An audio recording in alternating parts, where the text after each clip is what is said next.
All right, everybody, welcome to the Gym Life Podcast. Kind of a Gym Life Podcast Michigan's own going on at the same time here with one of our local guys who recently got his pro card at Strongman Corp Nationals. Somebody we're really proud of here in the state of Michigan, of course, getting ready to compete at the national level. So representing all of us, that being the United States and Michigan alike. Welcome, Bill Kendall, new 105 Pro. Thank you. Appreciate you having me on. Yeah, man, I tell you, it's, we were eventually going to have to meet at some point anyhow. Yeah. That way you can give me a little bit of shit about Great Lakes. Yeah, of course. Because, you were giving me a hard time about that. And listen, in my defense, if they would have all showed up, you'd have met me halfway there. You would have had to.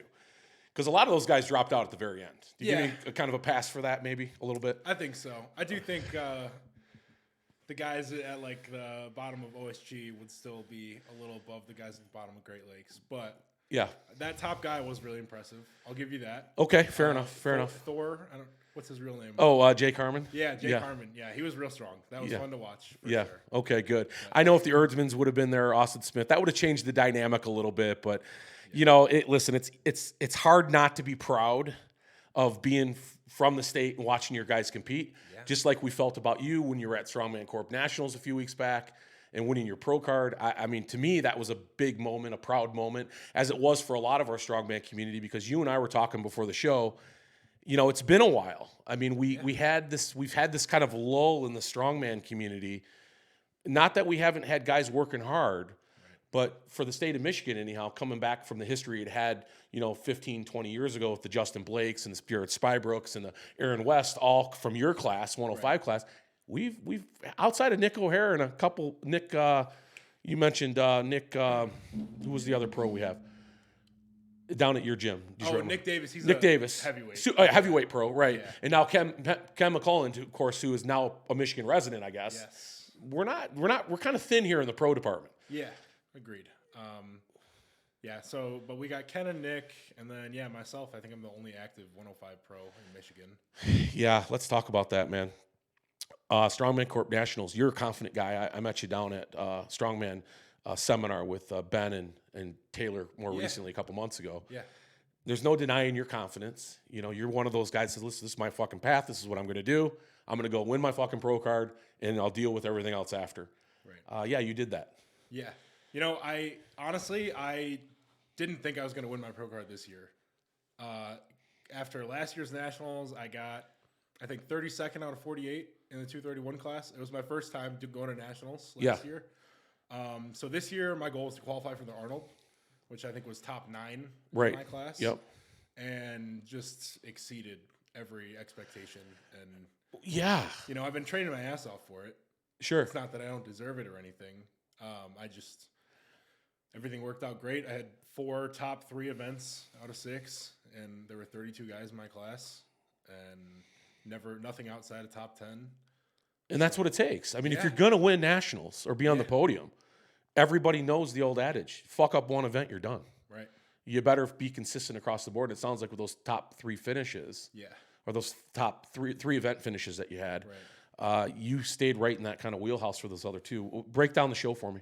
So it was my biggest cut I've done to start. I was like 252 a week out. And oh, wow. Yeah, I cut to 231, and it was really good. Honestly, I've cut from like 245 before, so this was quite a bit bigger, and I had no issues. Refeed was great. Was back over 250 at the start of both competition days. Day 1, we had the max axle clean and press. Rogue sent Strongman Corp kilo plates instead of pound plates. Oh. So they the jumps got messed up a little bit. Yeah. For everything. Sounds pretty typical for any show, right? Right. You can take what you can get, right? Right. So it was the wagon wheels, like the 70-pound wagon wheels, max axle clean and press. You take as many attempts as you want. Started at like 255, went up. Supposed to be 20-pound jumps. It was like some 12-pound jumps, some 22-pound jumps. Right. So, it went from 255. I ended up hitting 311, which I think the most I've hit is 315 or 320. Okay. So it was right where we thought you'd be. Yeah, it was. I think 315 was what I wanted to hit, and I was happy with that. I went up to 333 was the next jump, and the clean was super easy, and the press was actually a lot closer than I thought it would be. Yeah. So I kind of wish I could have that one back. Right. Yeah, I read your post on that. Yeah. It's kind of right there. Yeah, but moving on. Next event, we had the sandbag carry sled drag. Now, what did you place in the axle? Do you remember what you placed? Axle? Yeah, I placed 8th. I tied for 8th. Okay, not bad. 32 All right, guys in my yeah. class, right? So staying in the mix. I figured axle and deadlift would be my 2 weakest events. So if I could stay top 10 in those, I'd be happy with it. Yeah. So second event was farmers actually. So 260 a hand, 40 feet down and back, and then 310 a hand, 40 feet down and back. Maybe slightly off with the weights with the Sure. Here we go again. Yeah. But I took the first set of 260 down and fell. I saw that. Yeah. Yes. The floors were very slippery. The classic convention center floors. Oh man, I was there once. I know. Yeah. Horrible. But luckily, I had been training. So these farmers were really nice. They're spider strength farmers, and they have rubber feet, so they don't slide at all. Oh, nice. Drop pick right where you're at. Yeah. Yeah. The farmers that I had trained on at Detroit Muscle they have no feet. They're just metal. So they'll slide all over on you. So for that first run, I'd been training, like keeping my hands on the handles and making sure they're not sliding or anywhere, which ended up being really beneficial because when I fell, my hands were still on the handles and I was able to kind of just like do a dip and get up real quick. Yeah. Turn around. A bit of an upgrade equipment then going from there to right? Yeah, big time. We have these Texas Power Concepts handles, and there's an I-beam with a painted handle. Yes. And they are slippery as hell, man. Yeah. Like if I can do any contest weight on those, then I'm very confident going into the contest. Lock right in on a good set and go. Yeah. Now I saw when you stumbled, it almost like you just went in with too much speed. You dropped the weight and you kind of just kept going where everything else sort of stopped. I slipped like there was a banana peel on the ground. Got back up, picked him back up, and just kept going. Like had to kind of ignore it. You were third in that heat. Where were you at overall? I was second in the heat. Oh, second in the heat. Okay. Third overall. So that was the difference. Yeah, but I went into it like, dang, I didn't even win my heat. Like I thought the farmers was gonna be a great event for me. Right. But it turns out there was only one guy outside of my heat that was ahead. And sometimes the way those numbers play around, right? I mean, it could have been his event. He didn't really show up anywhere else. Did that guy end up podium, by the way? Who was that guy? He didn't, but he did it in under 30 seconds, which was really impressive. I think I was 33 seconds, and he was like 29. He didn't end up on the podium. I think he got an Arnold qualifier, though. Nice. It's nice when you're in those larger competitions. If there's one caveat to them, you got guys in there that can steal some points to keep things tight.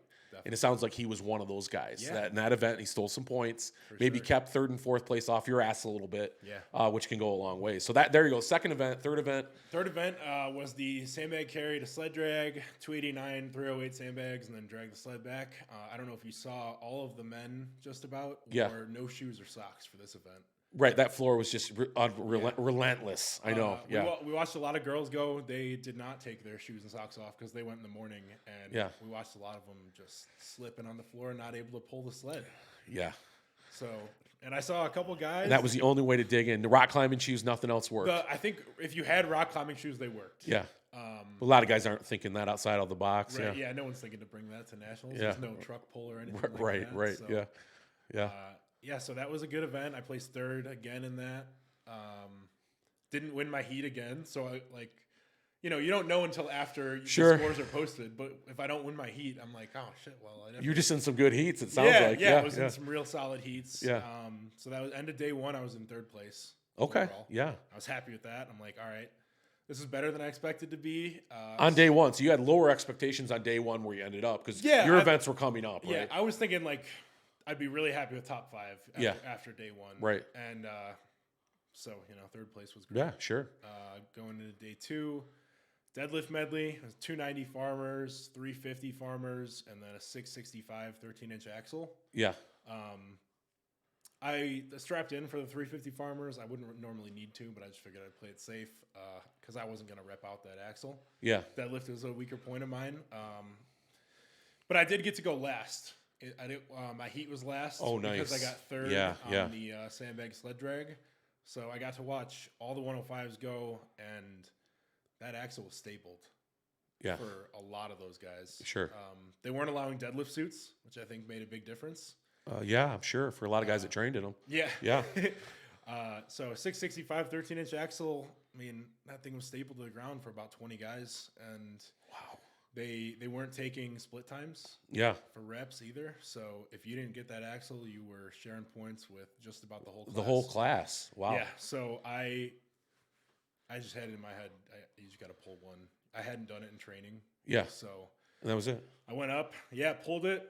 Actually moved a lot better than I thought it would. Yeah. I dropped my straps and I was like, all right, Oh, got my perfect. one. Yep. I'm like, let's just save Imagine it. how much energy you could have wasted on that. That's just that. It just sounds like so far you just were in that perfect show. Yeah. The kind that guys dream of. You knew where you had to be on that particular event. Guys were bombing out before it. The split time situation certainly didn't hurt. I mean, it hurt to all these other guys, right? And I don't like to hear that, actually. If I bet you if Strongman Corp can redo that, they would have brought some split times. Yeah, You or hate to made see the that. axle lighter. I think Right. that would have been. You don't want that log jam like that with no split times. Nobody wants to see that shit. But it sounds like for you, that was, man, it couldn't go any better. So you're going into your event then. Yeah. So then we had a sandbag over shoulder. Yeah. 242, 265, 289, 308, 330. I figured I would get 4 bags. And I figured like 4 bags in under 40 seconds will probably be pretty good points. Right. So that was my goal. Did it in 39 or 38. Oh, perfect. Yeah. So, Once again. And that was a 3rd place finish. Yeah.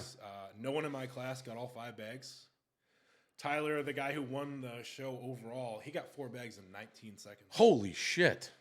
19 seconds. It was and 4 super bags. impressive. Yeah, man. He was suplexing those bags. Like, Yeah. What was his last name, by the way? Do you remember? Tyler Pruitt. Tyler Pruitt. He's been around a while. Yeah. He's no stranger to the sport. He's one of those guys that we've talked about before. Yeah. Yeah. Well, congratulations, Tyler. That's a fucking hell of a sandbag run. Yeah, man. hell of a sandbag run. Yeah. Hell of a competitor, man. Yeah. He won the axle event, and he never lost his lead throughout the rest of the contest. So he ran the gamut there. Yeah. Yeah, and his name resonates with a lot of 105ers in the country. So, there you go. There's a guy that just wanted to go back and win it, I guess. Yeah. Because I know Tyler's been a part of some of these bigger events as well. And the great thing about Strongman, right? You kind of, if there's unfinished business, you can always go back and take care of it. Yeah. Yeah. So I was chasing him the whole contest, but I got 3rd in the sandbag over shoulder. Yeah. And going into arm over arm, Tyler was in 1st by 6.5 points. I think I had a 5.5 point lead on 3rd place. I was in 2nd. Nice event to go into. Relax, just get the job done. And arm over arm. My grip is one of my strongest assets, I would say. And just grip it and get this thing over with. An 80-foot arm over arm is kind of sadistic, I feel like, after 5 other It is events, a bit sadistic, yes. It's a long one. Yes. But just went out there, and I was right next to Tyler. They had it reordered by points. So Yeah, that was it. yeah, we pulled next to each other, and we were neck and neck the whole way. It was kind of like it was a sled, so you're not getting any momentum. So I was just pulling it as hard as I could every time and trying to get it to slide on that slippery floor. Yeah. And he had one big pull at the very end, and it was like 6 inches from the finish line. And I had one big pull, and I finished it before he could. Nice. Just a little caveat to the show, right? Yeah. So I won the arm over arm event, and he took 3rd. And still ended up being like 1st, 2nd, and 3rd. I think we all knew that we stayed in the same Right. spot. Gotcha. Because they don't announce it until the banquet. Hey, as a competitor, that's a great feeling. If we're spectating like Clash or something, we want to see a tighter show. But listen, if you're going into it and it just works out that way, because generally it doesn't, that. There's always this last sort of minute anxiety over the last event because there's 3 or 4 guys bunched up for that podium, at least 2nd and 3rd a lot of times. But it sounds like, Bill, it couldn't have been any more perfect of a show for you. Yeah, the events were favorable for sure. Yeah. But what was the big change for you from? No, I know, I get it. There's a lot of change that takes place, but what did you learn from the first year at Nationals to the second year? What were some of the big changes that you made? Because listen, your placing at Nationals the first year around was nothing to write home about, but I'm sure after you left that event, there's a lot of things you said, okay, I need to check this box, I need to check this box, because you otherwise would have performed differently with your natural strength. yeah. So what did you kind of take away from year 2 to year 1? Kind of like the same thing, I would say. After both years, I felt like my static strength needs to get better to compete at the next level. Like last year, obviously, I was like, okay, I'm not necessarily competitive at a national level yet, so my static strength needs to go up. And I still did well on moving events, but I think I placed like 10th to 15th on like the yoke and the wheelbarrow carry. But I think my moving events are just can compete with the best of them. I feel like I genuinely feel that I have an elite moving, whether it's carrying farmers, yoke, sandbag, any kind of implement. I feel confident in moving with anyone. Yeah, yeah. My deadlift and overhead need some work Right. still to be competitive with these pro 105s. But yeah, and I think I was a lot more comfortable at this year's nationals than last year. You know? Yeah, I was going to say just the experience alone probably just really bought you a few places, whether you needed them or not. Yeah. You know, who was handling you down there? Did you bring your coach down there with you, or? Yeah, my girlfriend, she competed as a lightweight. Oh, how'd she do? She 14th out of 19. Okay. Her first nationals. Yeah, too, all right. so, Yeah, sounds indicative of she, your first nationals. She yeah. PR'd all over the place, which was super awesome. Oh, good, Had good. An overhead PR, farmers PR.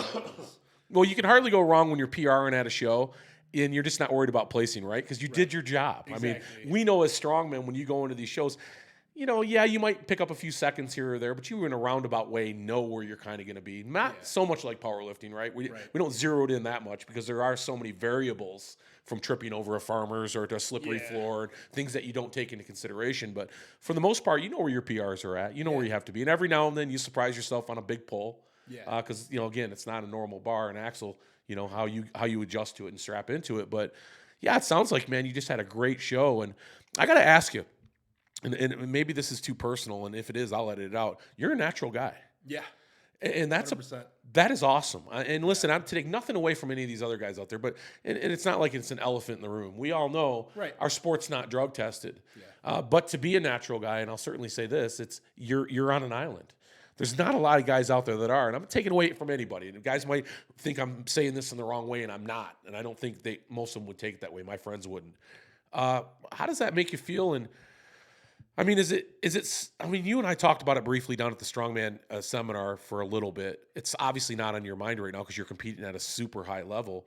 But you probably scare some motherfuckers out there right now. Because if you ever decided to take a step to the dark side, this shit's getting real, bro. Yeah, I've heard that before. Yeah, have you? Okay.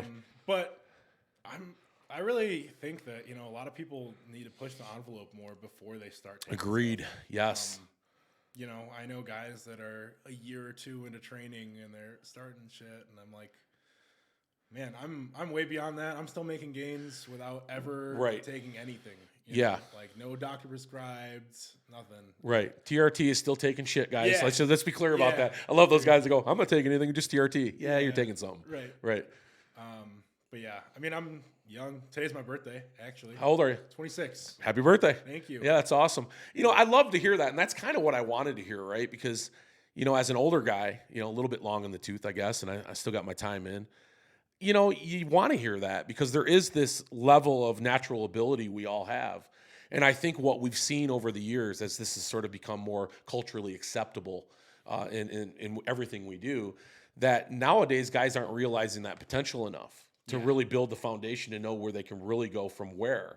And a lot of it's paper tiger shit. Yeah. We've heard those stories, guys, you know, using gear and blowing up. And problem is that it's too much stress on their bodies. And before you know it, I don't care how good they were, they're gone and they disappear through injury and other. And in large part because that foundation was just never built. Right. It didn't require an incredible amount of shit to make it more, less is more, right? And if you ever got to that point, no doubt where you are statically right now and strength-wise and athleticism, it's not like you're going to have to, you know, add the pharmacy. I mean, it's not that you're even thinking about that, and I'm not getting you to suggest you are, but I'm glad to hear the way you're taking this because you're setting an example, I think. And I'm sure there's some pride involved in that. Yeah, definitely. And, you know, it does feel good to know you're beating guys that are taking a lot of shit when you're not on anything. And I know it's just all the hard work I put in. And yeah, I think it's good to advocate for pushing the envelope as far as you can naturally before you decide to. And like, I don't care. People can take whatever they want. Right. Yeah, you're going to do your job no matter what. Yeah. I love it, man. I mean, I love it.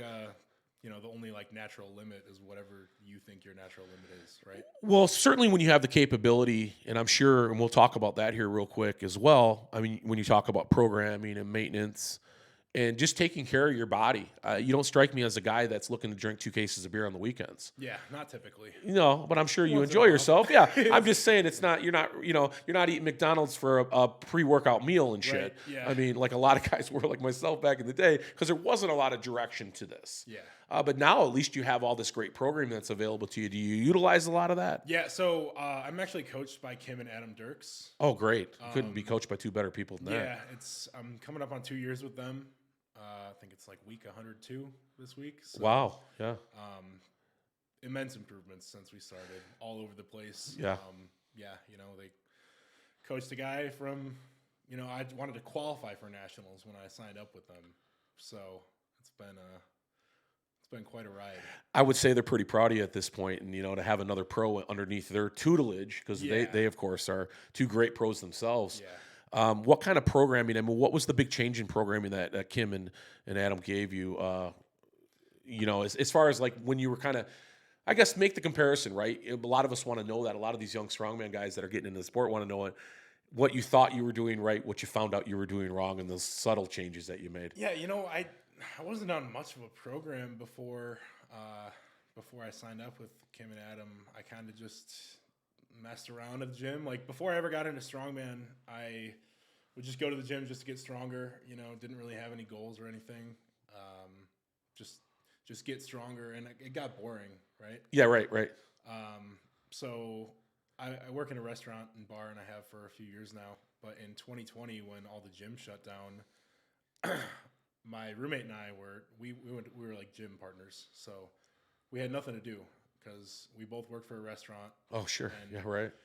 So started buying gym equipment off Facebook Marketplace, just because. Yeah, why you could, right? Yeah, we're sitting around with nothing to do, like because all the restaurants are closed, gyms are closed. Yeah. We're just bored out of our mind. Like we need to lift some weights or something. So we get a barbell, we get some weights. We got to set up at our boss's house in his basement, and we're gonna put a hole in this guy's concrete down here. Like we gotta. So I look for a stall mat on Facebook Marketplace, and I go to this guy's house to go pick it up, and I pull up, and there's like 5 guys outside running a yoke.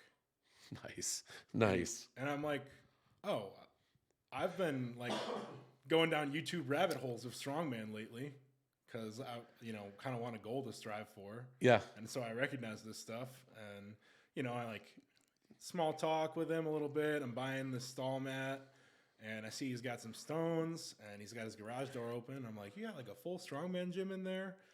And he's like, yeah, you want to come check it out? I'm like, sure. So we go inside, and he's got stones and a platform and log and axle and farmer's handle. Who was the guy? Dan Pulvermacher is his Dan name. Pulvermacher, okay. Yeah, so he's like, you want to come train sometime? And I'm like, yeah, I have nothing else to do. Right. I would love Sign to me come up. train Right. sometime. Thank you. So a week later, I'm there 5 days a week training with him. Oh, wow. Became a training partner quick. Yeah. The lease was up at our apartment about 3 months later, and Dan goes, I have an extra room if you want to move in. And I'm like, yeah, let's do it. Wow. So, Yeah. Jeez. So I moved in. I got a strongman garage gym going on. Right. And open the back door. There it is. Yeah. Yeah. So that's how my training started. That was like March, I think, of 2020, and then we found a contest in July in Central Illinois. Yeah. Went down and did it as an open heavyweight because I was like 270 then. Wow. little heavier. Yeah, you were. Yeah, no shit. Yeah. I took second, and that's really what got me hooked on strongman. So this is kind of a storybook thing here, right? I'm thinking of like a movie right now. So now you have to win worlds at some point so we can put an end to this. But most guys right now are going, you're a dick, because you've literally done this in 2 years. And it's funny. It's so interesting to me, though, when I talk to the pro guys, the world guys, and the pro guys on a national level that you know of, and the guys that I've been talking to, you want to hear this story from these guys. Oh, I've been working at it for 10 years. And I get it. Everybody puts their time in. But there's a natural talent to strongman I think we're realizing right now. Yeah. There's some guys that just pick it up really quick and are just really good at everything. And I just think you're an example of that. Yeah. You just picked up on it. Next thing you know, 2 years later, you're 105 pro. I mean, I can tell you right now, there's 1,000 guys out there going, why not me? And it's not because they're working any less or anything. It's just simply you're just got some talent with you when it comes to this shit. Yeah, some solid genetics. I guess, man. I guess. Let's talk about that stone load. Oh, You're a stone guy. Yeah, love stones. This world record is not far off your wheelhouse right now. You're almost there, if I understand that right. I really want a shot to do it, man. Yeah. What is the record? 514 or something? 502. 502. Yeah. Okay. I hit 455, and that was just on a random Thursday, 2 days after I squatted. It was, Yeah. I didn't really prep for it at all. I just Darren, right after you squatted, you said. 2 days after I squatted. All right, it was just the middle of the week. Yeah.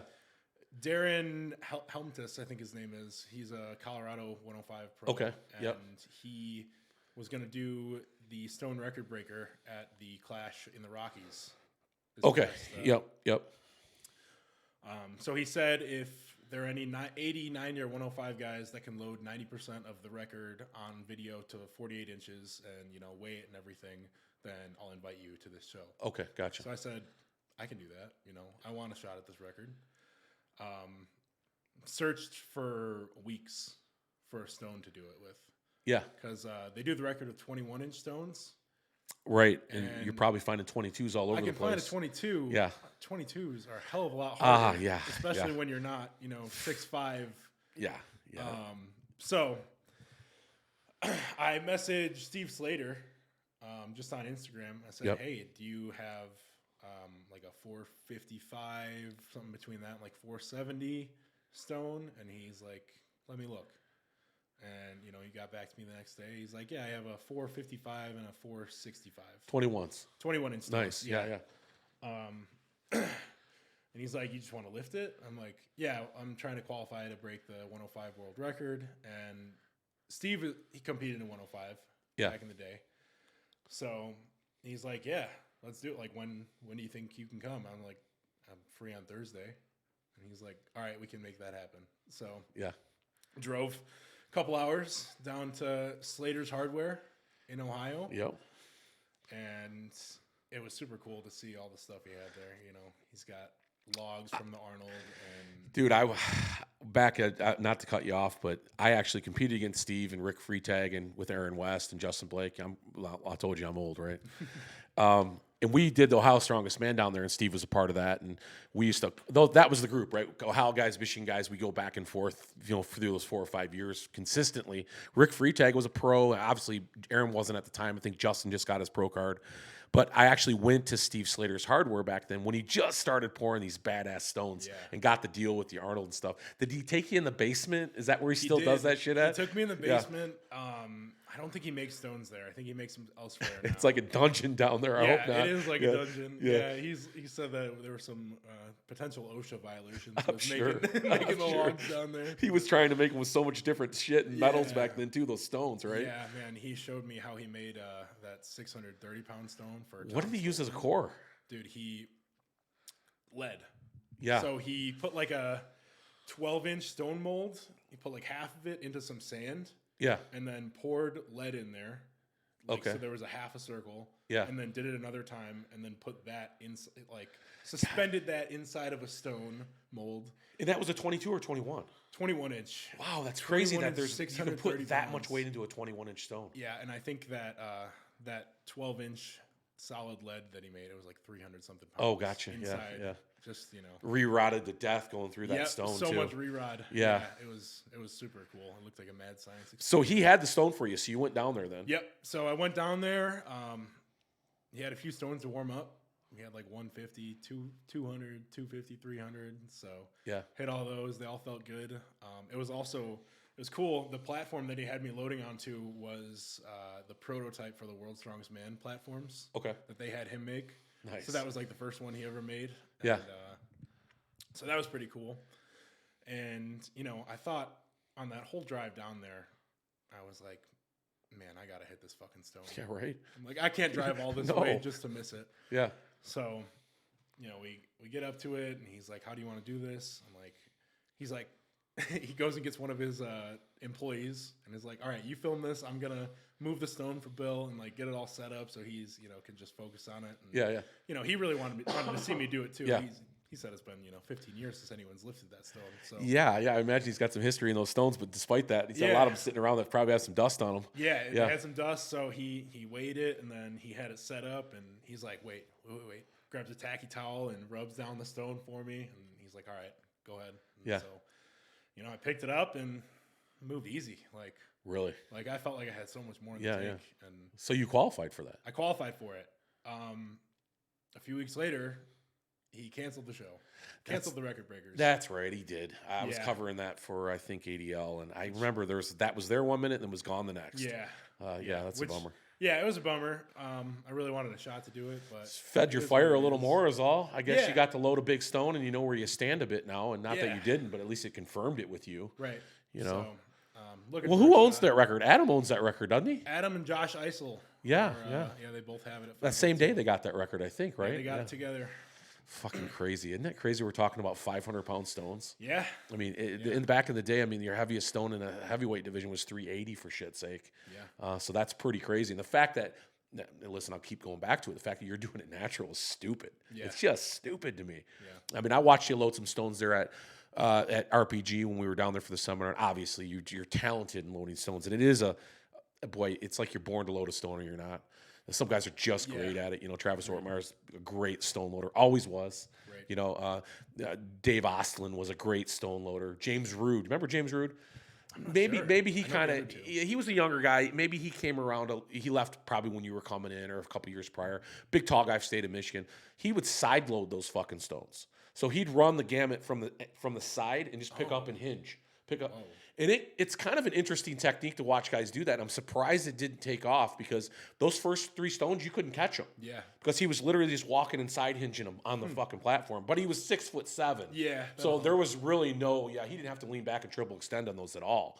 Right. But in any case, congratulations. So when do we think that might happen? I'm not sure. I've talked to Anthony Furman about doing it at Clash on the Coast, and he's not sure. I'm not getting. They're afraid of those records right now out there, bro. That was not good. Answers. It's tough. Oh God, that was tough to watch last year with those records at Clash. So I'm sure he's playing that cautiously. Yeah. But that would be fun to see. So no guarantees there. I reached out to Steve Slater about it. I know he's he works with the Arnold too, so dude, that's where you got to do it. What are we talking about? I'm like, man, I would love to do it at the Arnold, and he seemed interested, but it's not completely up to him. So, well, I'm sure there's 3 or 4 people that if he talks to, they can get that done. That would be a great intermission there. I'm hoping so. Oh, and what a great place to do it, right? A confined location, indoors. I mean, what better situation would you want than that? And that's a big stage, of course, too. And a stone made by Steve, so I know it's exactly. It's going to be perfect, man. Yeah. That guy makes some great stones. Good for Steve Slater, too. I haven't heard his name tossed around in a while. Of course, I always see him around here and there. And talk about a guy that, like Aaron West and like Brian Bonet and these other guys that we've had from the state of Michigan or the Midwest and the Ohio area. Because back in the day, man, this was the melting pot for strongman, right? And we'll talk about that more on my other show and stuff because I want to get in the history of it a little more. But it's pretty cool to see these guys now at the level they are. Because I remember when Steve made the first dumbbell for Arnold, the first circus dumbbell, before anybody was lifting these fucking dumbbells. Right. Now all of a sudden they're everywhere. And it's just so awesome to see that he's now got a part in sort of the entire history of all that moving down there in Ohio through the Arnold. And so anyhow, great story. Thanks for sharing that. That's awesome, man. That's awesome. So you've got, you're a 105er. God bless you. Because these motherfuckers, they're the real deal. Yeah. And I don't have to tell you that. You watch them probably weekly. You know who these guys are. There's no stronger bunch in the world than the 105ers. And right now you're just absorbing this pro card at the moment, but time to get back to work, I'm sure. Yeah, definitely. First session back yesterday. Yeah. Feeling good, not moving any crazy weight, but we're kind of an off season. Little off season, yeah. I think we're gonna try and do a full 12-week prep for the Arnold. So I got 6 or 7 weeks till. And that's a great show to start off with too. You're not really. It's still a very high level show with a high visibility. At the same time, it's more of a fun experience. Right. You're not throwing yourself into a clash right away or something. And it's also the only time I can do it. Okay. because I'm a pro now. Yeah. So I've never qualified for the Arnold Oh, that is before, true. Right. Yeah. so I That's only get it. this one shot to do it, so I better. Yeah, yeah. What a great stage to do it on too, man. Yeah, Yeah. that's awesome. Do you have any 105 guys that you've kind of gravitated towards? Their style, their techniques, their personalities, guys that you've kind of followed coming up, going, okay, this is a guy that I tend to watch a little bit, follow on Instagram, Facebook things. Yeah, I mean, Nick Camby's always fun to watch. Oh, come on, yeah. He's That's an easy pick. Yeah. Intense guy too. Yeah, when I was getting it, I like Terry Ratty and Andrew Clayton. Those guys. Yeah, yeah, right. Both super smart and knowledgeable, and both very impressive athletes. Like, Oh man, super yeah, fun to watch yeah, them. yeah. Terry's got a great story, and it was fun meeting him down at Clash. And I interviewed him as well. But Andrew Clayton, I mean, there's a guy a little bit long in the tooth, but boy, he won that Clash more recently. Yeah. Just a beast. I'd love to get him on the show too. He's going So, to OSG too. oh yeah, I'm yeah, excited. We're yeah. gonna be down there watching. So yeah, and I was going to ask you, you're not going to compete in OSG this year, though. Yeah, no. and that was never on your list. It was just to get this Strongman Corp thing out of the way. And Yeah, it was just do nationals, and then the Arnold was the plan, and pro card just came with it. So plenty of time for OSG. Yeah. I mean, it really is, especially with the 105s now having so much visibility with competitions. I mean, you can look at a calendar now, and it used to be you had to go to OSG if you really wanted that high-level competition. Right. Now you can go to OSG, you could go to the Clash Series and qualify for Clash, of course, which we know is a big event. And now having this sort of the Strongman's Champion League is another one. I know the big event they just did with Ultimate Strongman in Paris. I mean, a lot more U.S. guys are going out to compete over in Europe now. Yeah. Have you looked at that European scene at all as far as the 105 goes? I mean, they're strong. Yeah. I know Matt McKeegan. I listened to your interview with him. Yeah. I think he's looking really good for OSG too. And Yeah, I started a little something between him and Camby. You see that? Now Yeah, I like it. They love it, man. Don't tell me they don't. I asked Nick. I said, "You want to do an interview?" He says, "I'll talk to you after OSG." I said, "Okay, great," because he is dialed in right now, man. Yeah. But he's the guy to take down on the planet, man. I mean, Camby is the guy, and if we say there's one guy, right? Because we can argue kind of the semantics of it, like you and I did a little bit, like who's the best and where they coming from and all that. It's hard to say that in strongman anymore in any class. Even with World's Strongest Man, you can't really say that because, in my opinion, Lisis is still the best guy in the world. Yeah. He's probably going to go to Rogue and win that $300,000 paycheck to prove it. Yeah. But with the 105 class, it's probably the most difficult class to nail down a true top three. But I think Camby's the argument is Camby, and I think we all agree. He's the guy to take down, so he's number one. But now there's 20 guys behind them who can argue the top 2 through 5, And I think that's what's really cool about your class is you're getting into it at a time when, that it's resonating with everybody, and there's opportunity to compete everywhere. Right. And, it wasn't long ago that Camby was placing 7th at America's Strongest Man. 5th, Yeah, I know, right? He's been working hard for. He hasn't lost in 3 years. I mean, it's crazy to me that a guy can literally not lose in 3 years because as well as I do, on any given Saturday in the strongman world, you can have one slip, one off day, one bad event, and you're looking at the podium from the spectators stand. But he's that guy for sure. What I like about Nick Camby is his intensity. He comes off as this all-American type of guy and really cordial and nice and respectful. But boy, when he dials himself in to get ready for competition, he's in a league of his own. Yeah. And he's not a guy you even want to look at because he's not going to look at you the way you want to be looked at. Right. He's there to do his job. So I guess you couldn't pick a better guy to say. Yeah, I think that's what you have to do, though. If you want to be successful, you kind of got to just focus up. Those guys are doing it, man. Bill, I don't think you're any different. I mean, you're that kind of guy. I picked up on that from you when we were down at the Strongman seminar when I first got a chance to meet you. And we didn't spend a lot of time chatting. We were more a part of conversations together. But that resonated with you right away. You have that attitude about you. I think that, again, maybe that's the common denominator between guys that are getting there quicker than others. Yeah. They have a common focus of getting the fucking job done. Right. And I think you would qualify for that. Yeah. I mean, I want it. Yeah, sounds like it. And dude, you're 26 years old. I mean, what's the birthday party tonight? I'm working tonight. Tomorrow we're going to Ocean Prime to celebrate. Oh, Ocean Prime. That's not bad. Yeah. What's your favorite meal at Ocean Prime? I've never been there yet. Oh, well, just about anything on the menu, right? Yeah, I've heard as long as you're not things. paying for it. So, Yeah. right. No doubt. Yeah, that'll be a lot of fun. Where's that? That's over in Dearborn or something? Livonia? Troy. Yeah, okay, I know where it's at. Because you're from Livonia. I want to make that clear to our listeners out there. Livonia, Michigan. And you work out at Detroit Muscle. We talked about that. I just don't want to forget anybody before we conclude this interview. But, you know, and that of course, and a shout out to Detroit Muscle, and a place that I want to become more acquainted with as we kind of move through the state of Michigan with the new show and stuff too. And we got to get down there and do something. So I'll be sure to coordinate that with you. Yeah. Because we'll want to be there with those other pros on that day. Yeah. And get a chance to watch all these implements on some good training day kind of thing. Yeah. Are you doing static monsters? I was going to ask that. Are you thinking about doing that? No plans for static monsters. Okay. Just yet. Maybe in the future. But Are there a lot of guys from Detroit Muscle doing static monsters that you know of? I don't know, honestly. I love that, static monsters. I don't know why more guys don't do that. It's just kind of a fun day out to throw some weight around, you know? Yeah. Who doesn't want an 18-inch rack pull Right. or you know, a Yeah, wagon that's wheel pull long. or Yeah, whatever the it's fuck fun. it is? I mean, that's 2 lifts done, right? Drink a Right. beer and hang out for the rest of the day. Yeah. I know a lot of guys at our gym like the Great Lakes Strongest Man, and they're doing that War of the North. Oh, yeah. Are you in going up that? You going to February. spectate that or try to get in to spectate that? If I can. That might be I cool. think we can make that happen. You want to know why, Bill? You're a fucking pro. It's- Okay, that's why we're getting you into that show, and I'm sure George will agree with me. We got to take care of our pros in the state for sure, and that's going to be a hell of a show. I don't know if you know the Yeah. particulars on that. Yeah, but it looks pretty cool. I'll tell you a few things off camera too that I'm not allowed to disclose because you know George will you get mad at me, and probably the rest of the world will too. But I want to thank you for coming on today, man. It's been a pleasure. I've been looking forward to this since we met and since we argued a little online too. And listen, you were probably right. I was just trying to hype it up. But Yeah, no, hey, in any case, I hey, understand. I promise you, anytime you're in a show, I'm going to hype you up the same way. And you might tell me to shut up. And go, dude, quit it. These guys are getting pissed. But because you're from Michigan, I'm going to give you all the love I can. Yeah, appreciate it. All right, Bill. Thanks, man. Thank you.